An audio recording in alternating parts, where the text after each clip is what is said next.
What's up, you guys? Sean Ross Sapp here, managing editor of Fightful.com. It is October 3rd. We have WWE Smackdown live to talk about. Also, predictions for this weekend's WWE Hell in a Cell. Just a programming note, we did have the Holy Smokes MMA podcast this afternoon. Check that out. Sean Pearson on the show talking a little bit of pro wrestling related Boston Crab use in MMA, which was one of the most embarrassing things I've ever seen in my entire life covering MMA. It was sad, and you all have seen me go off on the Von Flue choke, which you have to put yourself in to get tapped out with. This was worse. This was the worst thing I've seen on the professional levels of MMA, probably. So check that out. Tomorrow, The List and your boy, myself and Jimmy Van, wrapped a new interview today that will be opened up in segments for that this week. And of course, this weekend, Bellator 184, tons of interviews on that show coming up this week. We got UFC 216, 215 this weekend. It's 216. We have a live post show after that, 2 title fights, plus Derek Lewis versus Verdum. Then Sunday, WWE Hell in a Cell. Of course, we have a post show there.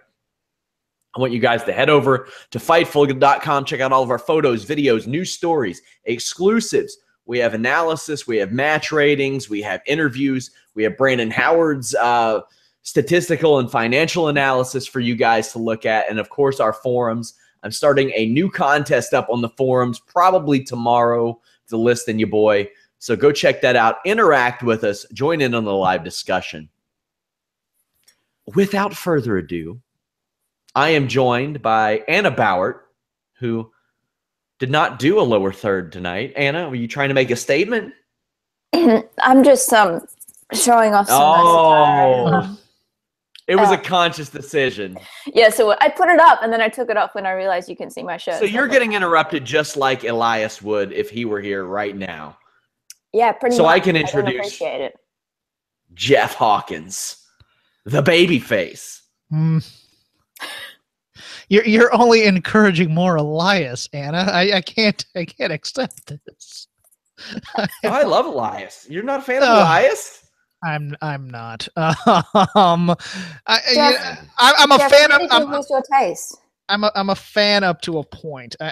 I'm tired of an undefeated streak for Elias. I want to see him get beat. And as we were talking about before the show, Sean Ross Sapp, it's sad when the hottest thing in wrestling, PWG can't even sell out instantly anymore, is a lawsuit. Hey, it almost, because of a lawsuit. Well, no. The hottest thing in wrestling is a lawsuit. Oh, yeah, that's true. We were talking about that. Like, it's just a real sense of just a down period, and that's unfortunate. Of course, we do have our faithful Fightful followers. Man, that was way too much alliteration for me. I almost went to that PWG Friday show. I asked my wife if she could get off work on that Friday, and she just couldn't because we had the Toronto trip and then the Orlando trip. So planning a random trip to Reseda in like less than a month wasn't something that we could do. No, that's not worth it. And we're looking for a new associate editor, as announced today on Twitter, guys. Alex kind of taking a step back. He is remaining with the site to do off the tracks and some podcast stuff with us. But if you know of anybody that you would like to see, send them our way or submit an application. The requirements are on the top of my Twitter page, but we're looking for definitely a candidate with a wide open schedule, ability to break news, experience covering things like that. And, you know, Anna would be ideal for the role, but she's doing that, you know, living in Australia thing. So. Yeah, that's a thing. That's a thing that you do. Yeah. Even though, like, you're supposed to be eating kangaroos. I don't know. It's like, where is the worst place to live right now? I can't really criticize, Sean, can I? do you eat your car? Do I eat my car? Do you eat your car? I mean, if it comes in like a gummy form, I would. It's delicious. I'm sure they're like gummy cars. Like when they're promoting that movie. Transportation. It's just savage. Sick fuck. Alex just passed along a little. Alex, the language. Are you trying to get us demonetized? That was the one. That was the one for the episode. YouTube doesn't care. That killed me. The manners. Jeff is laughing. I know everything's backwards literally down there too, but come on. Alex just sent me some information that they got rid of the boo at the beginning of Kalisto's theme, which I think after last night, probably a good move. They re-added the lucha sound. Now to get rid of Kalisto. It'll be great. Yeah. We can talk about that briefly because I think that's a pretty good talking point. Jeff, were you as underwhelmed as the masses in regards to that? Even more so because they have two guys better than Kalisto already in the 205 division they don't even use in Lindsay Dorado and Grand Metalik. So yeah. It's a too clever by half solution to a problem that they painted themselves into a corner. Anna, when the sound effect hits your mind, what do you associate that with? This is a joke, as I say, disappointment, and that's not true. But in that moment, it kind of was nothing to. I'm glad that they found this guy a spot, but they could have done this so much better, and they really did set him up for disappointment because it just came out of absolutely nowhere, and he didn't have the build up or previously have the build anyway before he left TV for a while to merit this kind of a reaction, or it just doesn't fit whatsoever in the story. It was going so well. So SmackDown Live tonight, we're going to make predictions as these segments unfold throughout the show.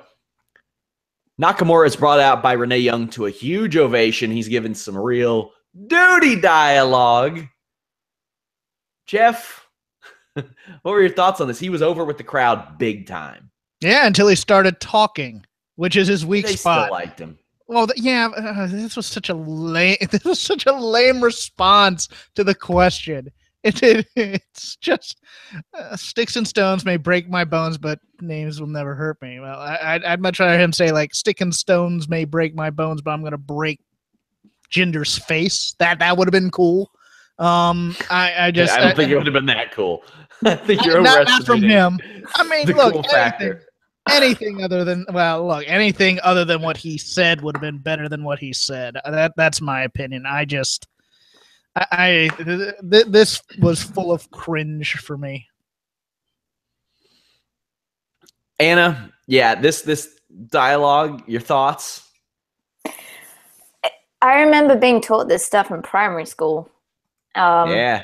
And this is a thing now. People going on about, well, Shinsuke's not that good on the mic. Well, it's the shit that they're giving him to say is not good for him to say on the mic. And they painted themselves into a corner. I think anything that he could have said that wasn't of Shinsuke's actual opinion regarding the nice little promo that Mahal did a couple of weeks ago, it wasn't really going to be accepted by most of the audience because we just know that it's going to be WWE trying to backpedal at some point. And yet, still not the worst dialogue of the night. Yeah. We got some more. Also, MMA fans wanted to give you this news. Frankie Edgar, Max Holloway, UFC 218. That's notable because this week, Showdown Joe was scheduled to talk to Frankie Edgar, but Frankie Edgar had to kind of push it back a little bit, and that's why. So that's why you all didn't get the promised Frankie Edgar interview this week. Now, back to wrestling things. Even though the dialogue was terrible, I love the format of having Renee Young in the ring to interview people, especially baby faces.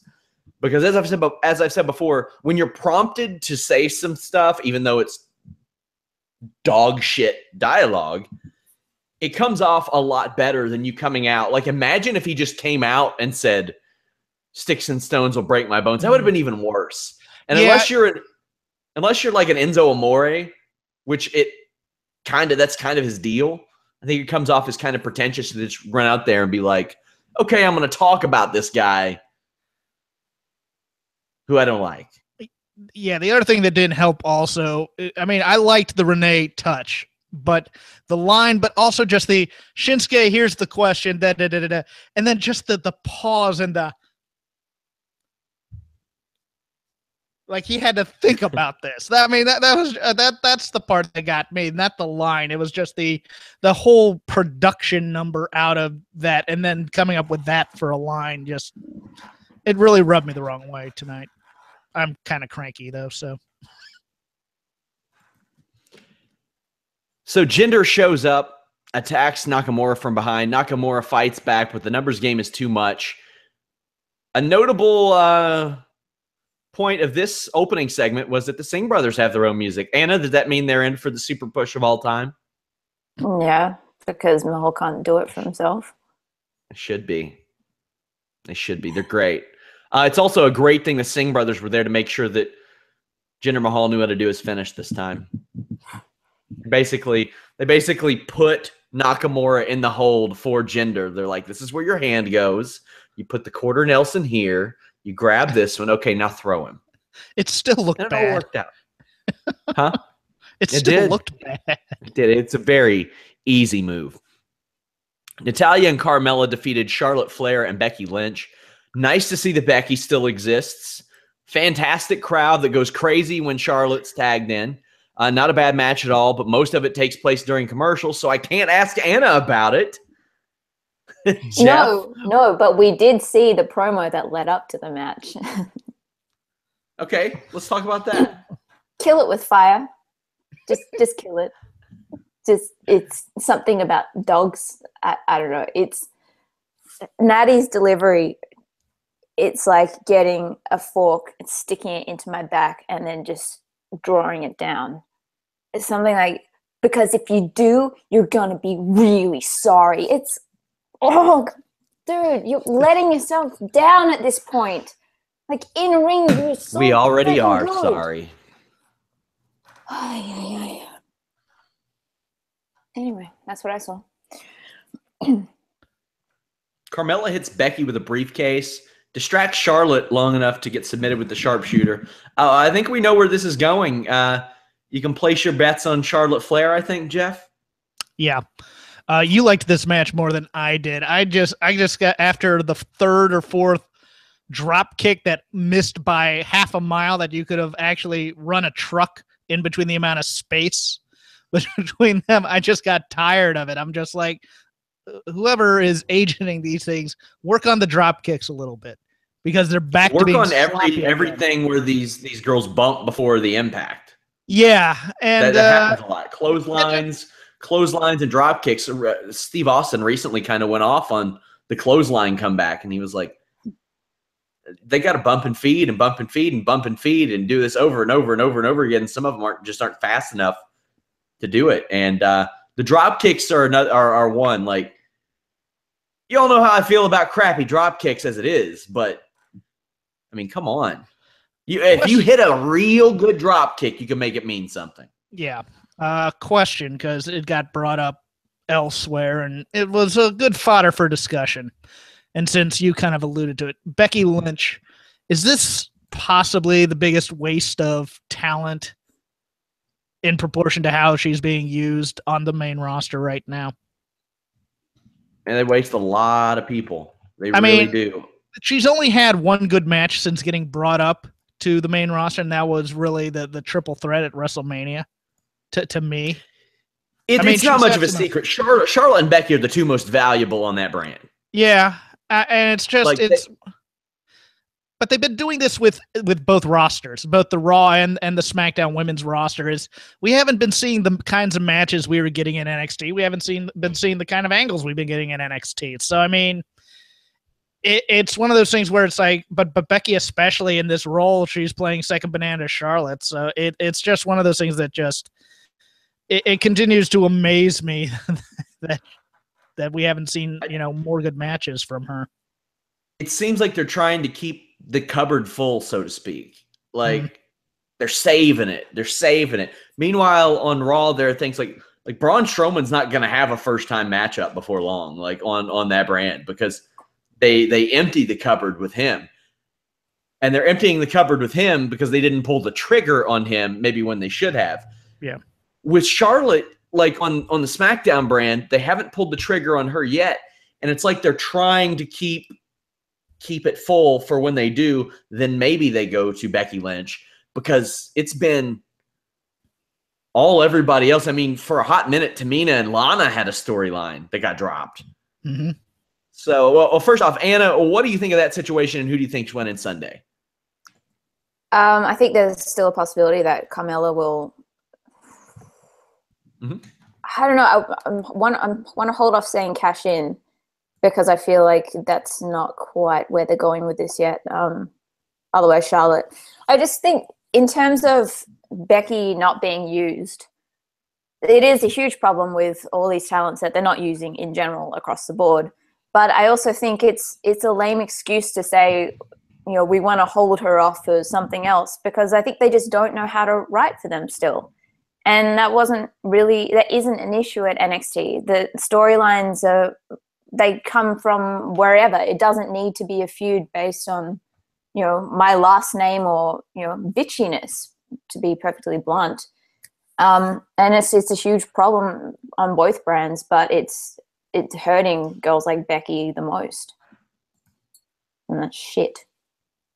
I'm with you. With you there. We get the first Mike Kanellis appearance in over a month on SmackDown. He gets beat real quick by Roode. Anna, why'd they sign this guy? Because it wasn't for this. I guarantee you that. Yeah, Maria.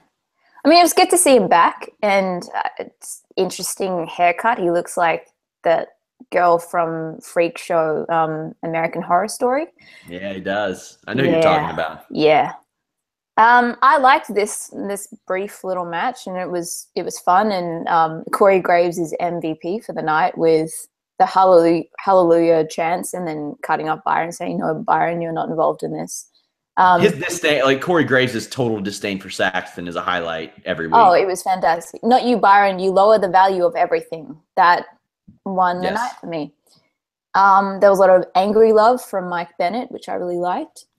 And I really liked this match, and even the theme song, which still is ridiculously catchy. It was quick, it was short, it was harmless, in my opinion. I mean, Mike Kanellis is what Mike Kanellis is going to be. Yeah. Like, and probably what he didn't have a lot of upside. Here's the thing. If you have a Bobby Roode, you don't really need a Mike Kanellis. So, I mean, this match played out how it should. And, you know, all due respect to Mike Kanellis, I say that. I'm a fan of Bobby Roode as babyface. I like it. I think he fits there. I think he works well there. I think it's almost natural. People want to cheer him. Just let him cheer him when they get tired and they don't want to anymore. Don't force it. Don't make him be a babyface. We've heard Randy Orton say recently he wishes that he were a heel because he's getting sick of a babyface. But he also said that he wished he would have stayed with the Wyatt family so he could become a fat ass. So and wrestle in a janitor's outfit, which I thought was fantastic. I'll talk a little bit more about that during the Randy Orton segment, but Dolph Ziggler comes out, and for as much heat as they get, these Dolph Ziggler segments do good YouTube numbers. Why do you think that is, Jeff? Just curiosity from people seeing a guy mock entrances? Hate watching.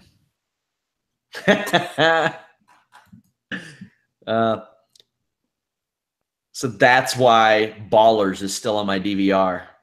Oh, damn it. Really? That show just is mediocrity personified. It's like we're going to do Entourage, but not as good an Entourage. Yeah, well, it's like Entourage meets Arliss. Oh. Even Arliss wasn't that good. Hey, you're telling me. It's just I'm a sports nut, dude. And, you know, I like the stuff The Rock's in, and ain't good. I actually spec'd an episode of Arliss for a writing sample, so I watched a lot of Arliss at one time, yeah. I've watched a lot of Arliss in my day, too. I liked it when I was, like, a teenager. Anna, Roode, Ziggler. I want to say Ziggler's entrance sucked, but I thought his promo was pretty good tonight. Who wins on Sunday? I'm just lobbing you the softball here. Yeah, the promo was good. I will give him that. I would like to see a Dolph Ziggler versus Enzo Amore match at Survivor Series, and it's a last man standing, and whoever wins has to face Braun Strowman, and will be destroyed. So everyone wins, really. Just put him in a handicap match against him. No, I like the slow burn of it. Why choose? I like the slow burn. It's yeah. He is doing a good job because he's pissing me off. So I hope Roode wins. I don't know where they're going to go with either guy after this, or what they're going to do with Ziggler next. Ziggler's their Tye Dillinger right now. He's to SmackDown what Tye Dillinger was in NXT. He's the guy that maybe the new guys will show up and beat and. But that's where do they go with Ziggler after this in terms of gimmick? Because surely he can't continue with this. Don't know. Who's got a cool entrance? I don't know. Jeff, the segment prediction. I thought the segment was okay. There's something funny to me about Corey Graves' music snobbery. Every time he name drops some artist that I like Neil Peart of Rush. Yeah. I don't. You know what? I'm not as clear cut that Bobby Roode wins this. I think he should. I think everything points to it. But there's a part of me that thinks, because of your question, what do they do with Dolph Ziggler? I think the answer is they continue this feud. I have this nagging feeling that they let Ziggler win, but I'm going to pick Bobby Roode nevertheless.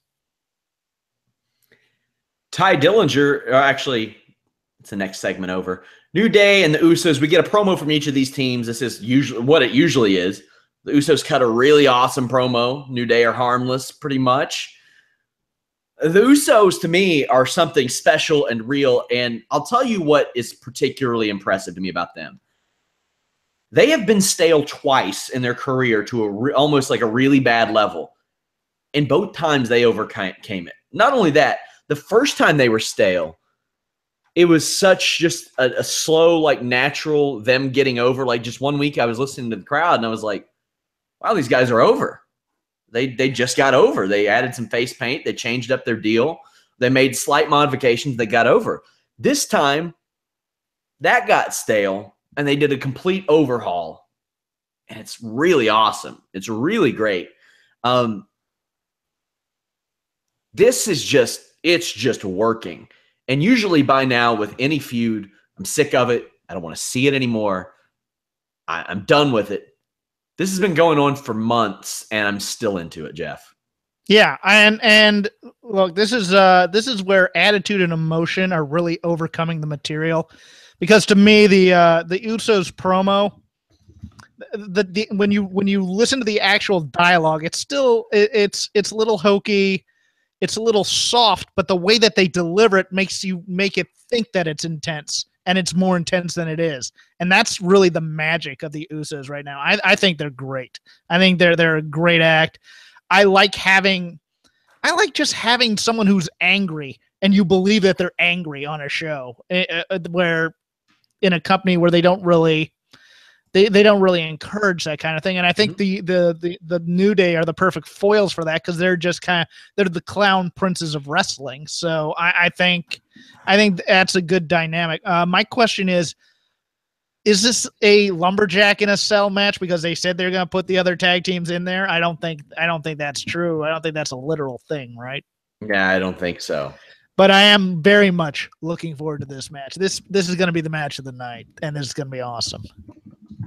I just posted on my Twitter at Sean Ross Sapp guys an article at Sean Ross Sapp, not at Sean Ross Sapp guys. So don't go there at Sean Ross Sapp guys. I'm registering that now. Yeah, I'm sure somebody else already has. That's going to be dodgy. Yeah. So I posted an article that Joe Holbert did in March talking about how the Usos' versatility lends to their longevity, which I think kind of speaks volume that 7 months later, it still feels very very, very fresh. Anna, the segment, the promo, and your prediction for Sunday. I think they're going to hot potato this title between the two, and I'm all on board for that. I think there's enough between them and enough creativity between the two teams that they could take this through to WrestleMania and make something incredible. I'm glad that they clarified that no bootios will be in the Usos penitentiary, so we know it's not that kind of prison. And they also clarified that day one-ish is a lifestyle. So I would like to encourage Fashion Files to pitch to WWE Network to come forward with a lifestyle channel of day one is H. That makes sense to me in my mind because they're always on my mind. Usos is just really damn good, and New Day, I think they always do step up to the plate, especially given competitors like this. I'm really looking forward to this match, and I would just encourage for the New Day underwear for them to use the catchphrase "Get some booty on your balls," because if they don't, it's just missed territory right there.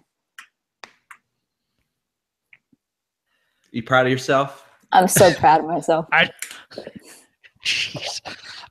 Is there more value in putting the belts on the Usos here? Because I'm thinking that as well. Because I think there's more opportunity to put in other teams against them than there are the New Day. Because there aren't any real heel teams left other than the Ascension. Yeah, and I would have Daniel Bryan before on like the pre-show or something say, as I like watching these guys wrestle each other, enough is enough. Let's give another team a chance type of thing. Because this is where the immediate rematch is a gift and a curse because it can lead to great feuds like this, but it also mandates a rematch and it leads to somebody needing to get beaten twice in a row at some point. I think the Usos will win just because, like Anna said, they're hot potatoing it, but like it wouldn't shock me to see New Day win and then move on to someone else. I don't know what's going on with the Hype Bros, as they're kind of having some issues, and they're going to face Shelton and Gable. I think Shelton and Gable win that. Jeff, your pick? Yeah, Shelton and Gable win that, and I think that might be the last of the Hype Bros. Could be. Anna? Yeah, Gable and Sheldon, but I also think that it could go either way of a breakup, or they both go insane and just beat the shit out of them. That'd work. Jinder Mahal cut a really bad promo backstage, per usual. Who's winning this match Sunday, Anna? I don't care. I just don't. This has gotten to the point where it's like I'm obviously currently back with my parents in the meanwhile, and they are coming in and out of the TV room and they can see the promos happening, and I feel embarrassed. So I'm like, This isn't normally what it has been for months, but this isn't the standard, even though it's a championship angle.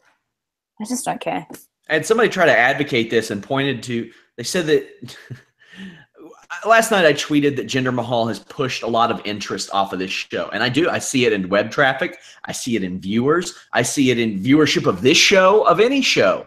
I see it and they're like, well, that is provably false. And then they pointed to me numbers that were sub 2.5 million in viewership. They weren't below that like at all before Jinder Mahal became number one contender. To think that there is not some correlation there, I think is irresponsible. Like every time I make a dumb decision at Fightful from now on, I'm going to just be like, Jimmy, look, I'm trying to break into the Indian market really hard right now. So you're going to have to deal with it. And I'm going to see how well that works out.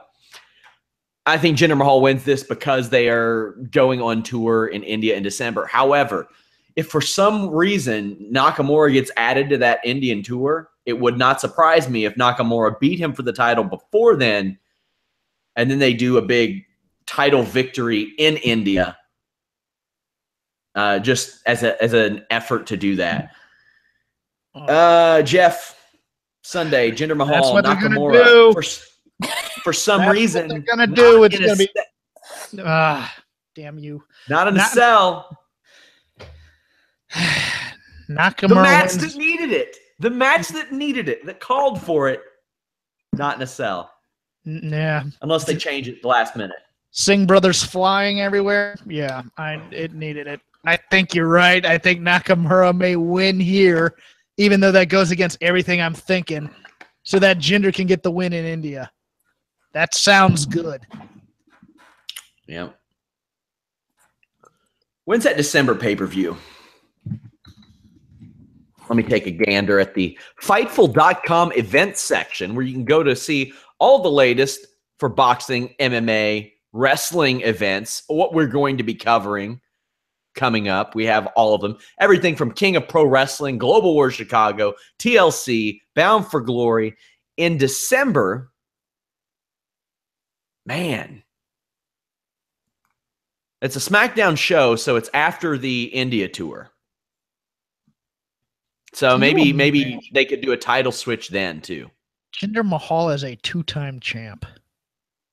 Mm-hmm. I don't think it's impossible. I think that the idea of putting the title on somebody else to have Jinder crowned is a real possibility. Ugh. Gives me the Ghiblies.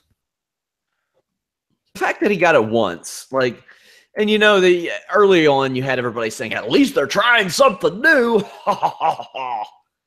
Man, it's like the people that were like, man, David Arquette was on the cover of USA Today after he won the title. Yeah, so was O.J. Simpson after the Bronco chase. Doesn't mean it was good. Doesn't mean it was a good thing. That's a interesting jump, but okay. Is it? Is it? Mm-hmm. Is it? Speaking of interesting jumps. Oh, God. Okay, I'll save that one, Anna, because of your immature reaction. I'm gonna save. You've ruined it for everybody. Yeah, Party's thanks a lot, Anna. God. You're welcome. You're welcome. Party's over. Let's go home. The Segway King will save it. The Segway King. Man. Just Randy, or Tye Dillinger defeated Baron Corbin. Corbin doing the boss man spot every match is not good, and I'm glad that Tye Dillinger kicked him in the damn face, had it scouted. What was good was the spot into the stairs. I like that. Tye Dillinger hits a small package for the win. Jeff, why isn't he involved in the title picture now then? Because they want to give Baron Corbin this losing streak gimmick to kind of make us think he's not going to beat AJ Styles, but he is by cheating. Because in the promo, they pretty much said you can't take any shortcuts. So he's going to take a shortcut and win. Interesting. Anna, are you making the same prediction? You switching it up?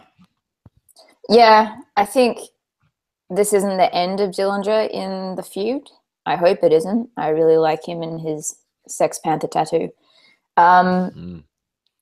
It's just a nice addition, and he's a fresh face to all of this in comparison to all the other feuds. Yeah, I like this match. I like Corbin's theme music now that I've actually paid attention to it. I don't know if it's the same one as last week or when they changed it, but I like it. And there was a nice spot. Corbin just has some really dirty moves in there, like hanging up Dillinger in the ropes and then just whacking him in the midsection.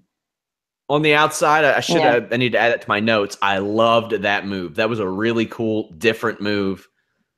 That's cool. Like when I watch a wrestling match, I just want to see something a little bit different, like maybe something sold differently or just a tweak to a move.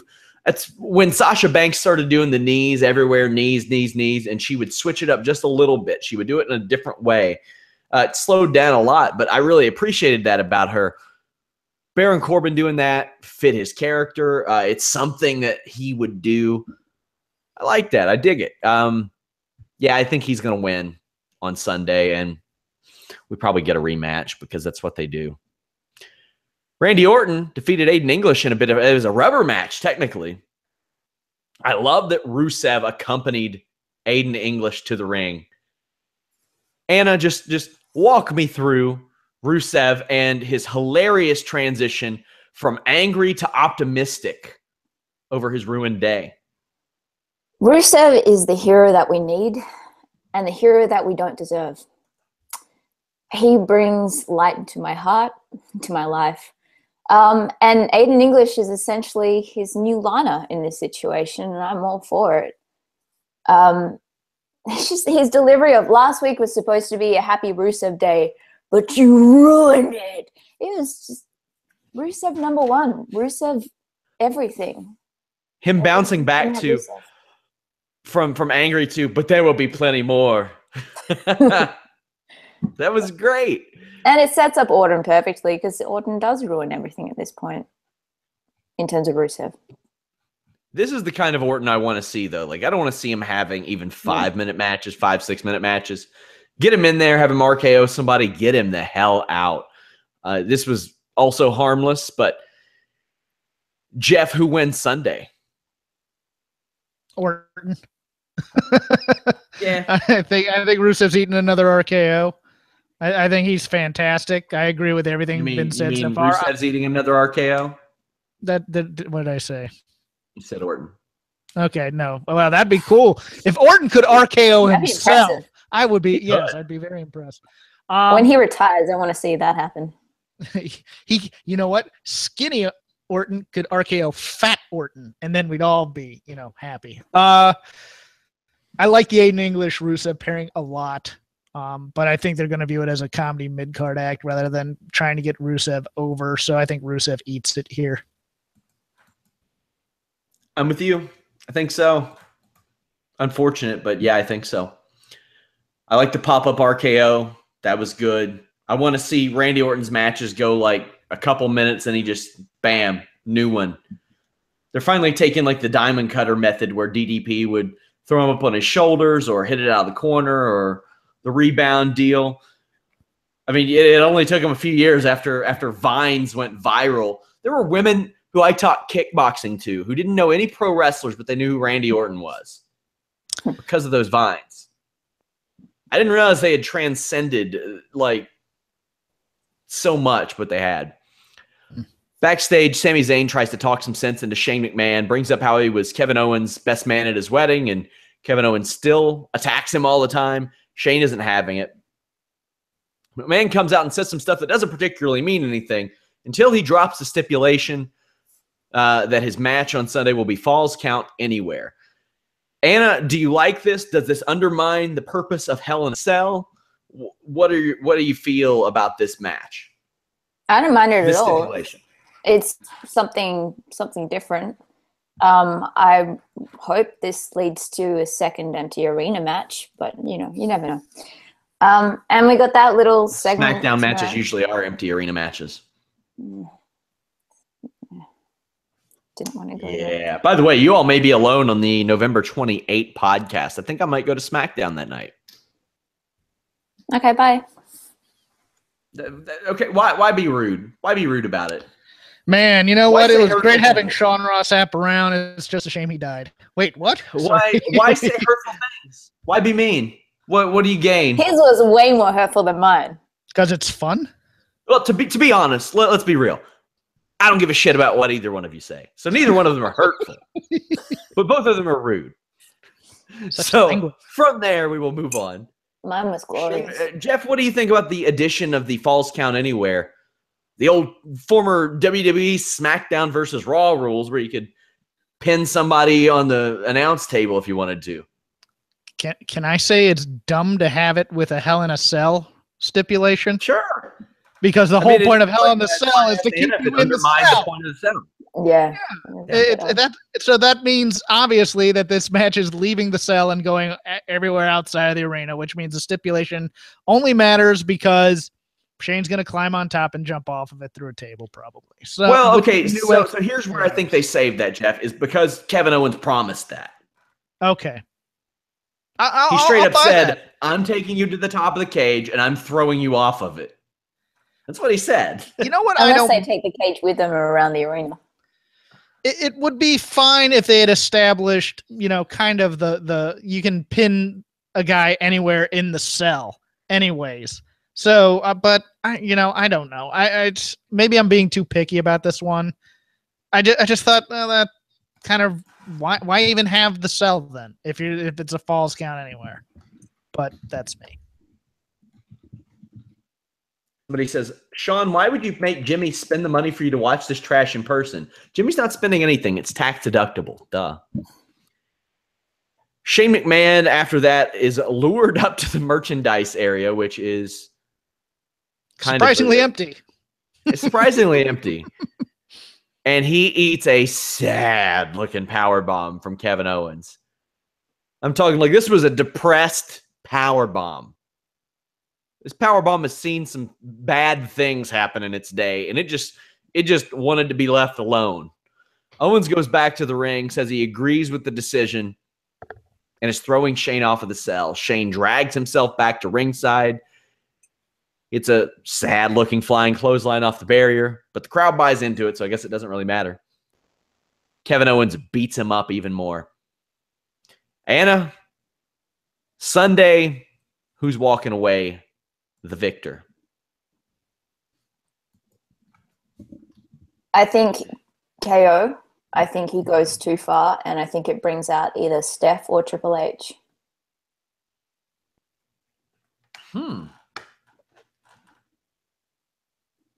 Leading to a Kevin Owens Triple H program would interest me incredibly. Especially on They SmackDown. reopened it by bringing it up a month ago about handing the title. Jeff, as you said, especially on SmackDown. I like that idea. Yeah, because if they move this to Raw, because it's the A show, it totally ruins the need to have the, because it's going to be overshadowed by whatever Roman Reigns is doing anyways. And Yep. SmackDown needs that kind of story. I like the idea. I think I'll go with Anna's prediction. Yeah, I think that's a fair, not a fair, I think it's an outstanding prediction. It's not one that really crossed my mind, the Triple H aspect of it, but I brought it up last week. I don't listen to you. Okay. Yeah, I didn't remember you said it. See? Okay, great. Now I know how Alex feels. I listen to Alex. No, you don't. Yeah, we appreciate it, Alex. Oh, yeah, both of you. Bailey says she gets depressed and watches her old NXT matches. This sounds a lot like Saul Goodman in Better Call Saul. If I were her, I'd watch my old matches too. God, remember when people knew how to use me and how to build up a feud and do basic pro wrestling storytelling? Wasn't that great? Jeff, talk to us a little bit about Lance Russell. Wrestling announcing great, passed away.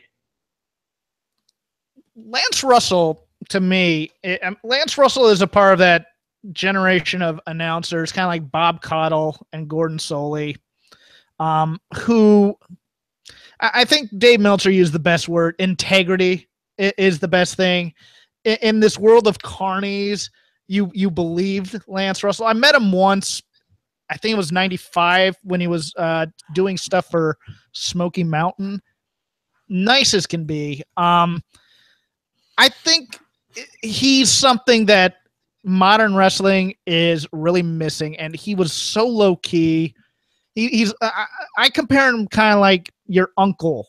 If your uncle came over to babysit and you got into a fight, now kids, he had that kind of drawl to go along with it, but he wasn't doing histrionics. When he got mad, he was mad, but he wasn't overpowering like, say Michael Cole or a Matt Stryker on commentary. He was low key and he let the wrestlers be the talent. And he's, in terms of a scene structure type thing, if you were doing this, he's possibly the best straight man announcer in wrestling to me, because he was also aggressive. I mean, if the heel said something that was, now wait a minute, you can't say anything like that. That's ridiculous. He challenged guys on that as opposed to just listening to dumb things. It was a conversation between two people. I admittedly came to Lance Russell's peak through tape trading and DVDs. My first inclinations of him was WCW late in his career when he was hosting a show with the Freebirds, and he was great on that.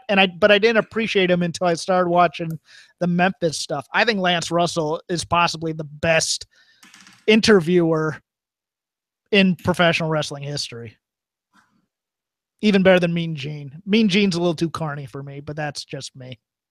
Well, I mean, he ran a 900 line. So did Lance Russell, though. So, yeah, but let's talk about how they were promoted. Well, let's not. I mean, people can see. Yeah. Definitely a big loss. Somebody's asking me to talk about the Susan G. Komen segment. Okay.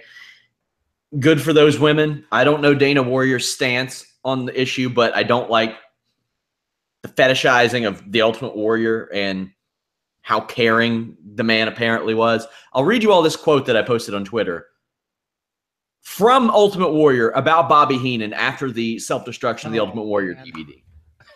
As for you, Bobby Heenan, it's just too difficult to keep a straight face talking about the pure two-faced bag of shit you are and always have been.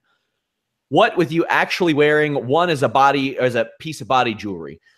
You are dying, diseased on the inside, and no more time is left to get back into the integrity that matters most on death's bed. Imagine what it'll be like lying there, taking in your last breaths, knowing you hoard yourself out your whole life and had to, in your final years, be faced with emptying your own personal shit bag, affirming to the true value of what you achieve in your life.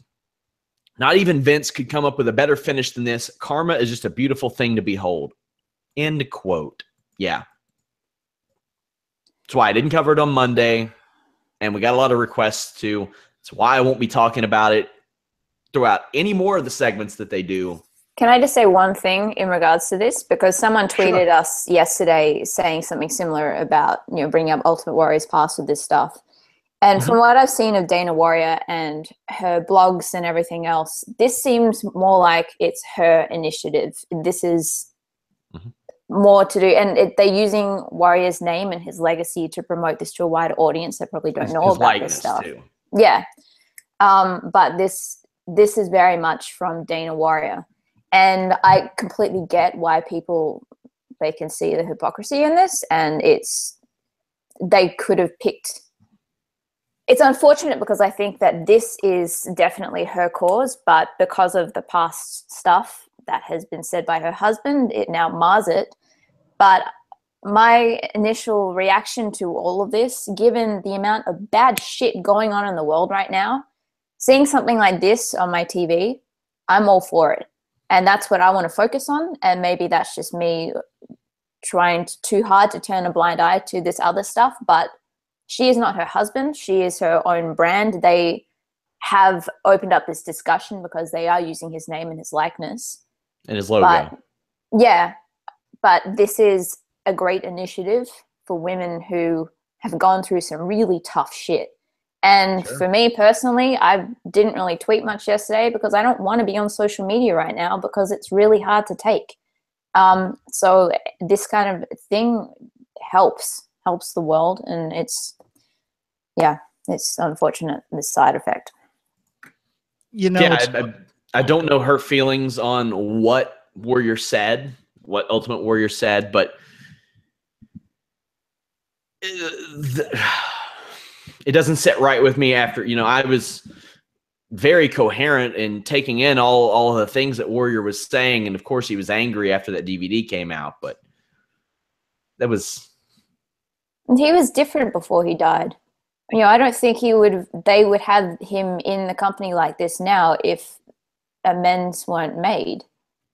Amends were made between he and WWE. Yeah. I don't know if he ever went on record and said, all that crazy shit I said about all these people, maybe that wasn't true. I don't think he ever went on record and said that. I don't know about on record. We don't know about what he said in his private life either. I just know people say some shit in their past. Well, when you say that kind of stuff publicly and you really want to make amends, publicly is generally the way you should go about it. I mean, the guy was on CNN and said, and I quote, "Queering don't make the world work." But if you give, Hulk has come out and said he used to believe all that shit in the past, but he doesn't anymore. Warrior died pretty suddenly. We don't know where that could have led. I'm not trying to defend this guy. I'm just trying to, because I don't know. I don't know where he stood on all this before he died. And I just think that it is what WWE are trying to do with this initiative. It's unfortunate that there's a side shit that goes along with it that people are very aware of. That is a lot of bad stuff. And, I hate that he said that stuff because for me as a little kid, he was my favorite. But I don't know if we can separate the two issues. I just think that's what we need right now. To me, it's Go ahead. Sorry, Jeff. To me, it's not even the most egregious part of this whole thing. I have a different perspective on this. I too am uncomfortable with the Warrior thing.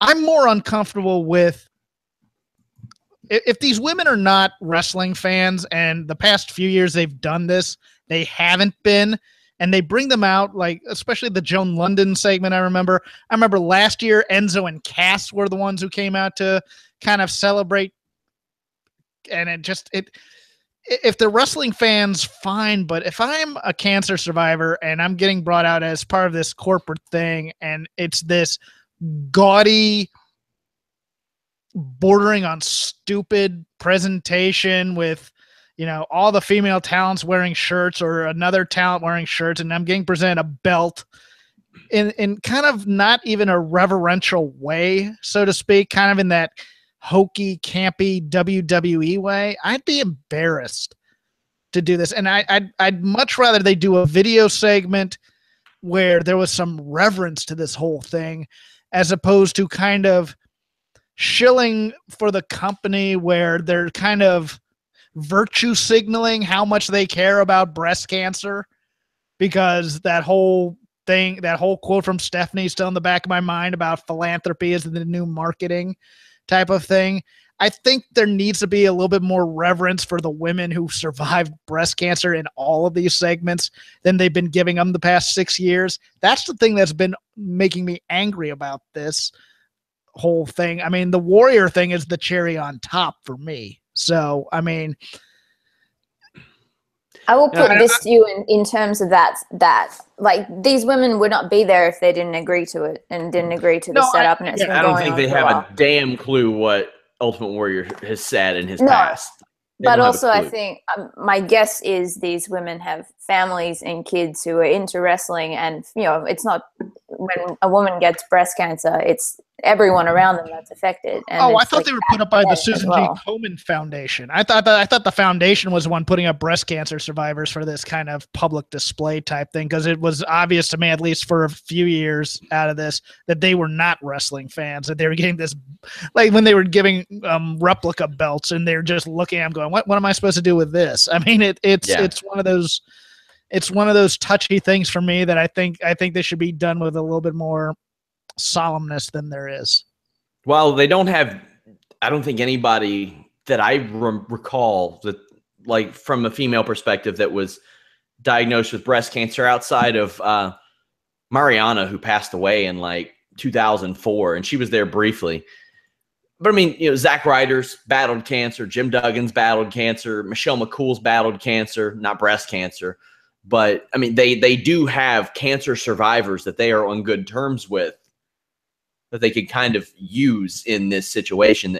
It's just, especially considering this, it would be like doing, it would be like making an award like for the LBGT community and painting the Warriors logo on it because it's multicolored and LGBT. Yeah, you know what I mean? Like, it would be like that, knowing what we know, what he said. Like, he was thrilled that a man had cancer and was going to die from it because of some stuff he said on a DVD. Yeah. It's rough. It's rough. And, did I enjoy The Ultimate Warrior as a performer? Yeah, I did. Am I bummed that the dude passed away? Yeah, I am. But, I mean, I can't pretend that the dude was like some fantastic guy. I mean, he said a lot of wild stuff. Anna, tell the people where they can follow you, besides to Fightful.com on Sunday for the WWE Hell in a Cell post-show podcast. Yes, that is true. Also, at Anna Bauert, Bauert. Jeff? I'm at Crap Game 13. You can follow Rob McCarron, my other broadcast partner, who actually does listen to me occasionally, at Shake Them Ropes, all one word. We'll be going over Hell in the Cell as well, in addition to whatever tangents and other things, perhaps Tom Petty, that Rob wants to talk about. There's plenty of Petty on your all show every single week. Wow. You don't even listen. I do too. Guys, Fightful.com, I want to encourage you all to share our stories, Facebook, Twitter, Reddit. All that stuff really helps. You all have helped us grow wonderfully over the past year and some change.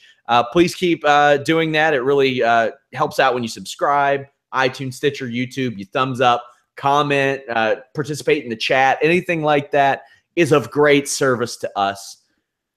Thank you all so much. Follow me on Twitter at Sean Ross Sapp and at Fightful Online. Till next time, we're out.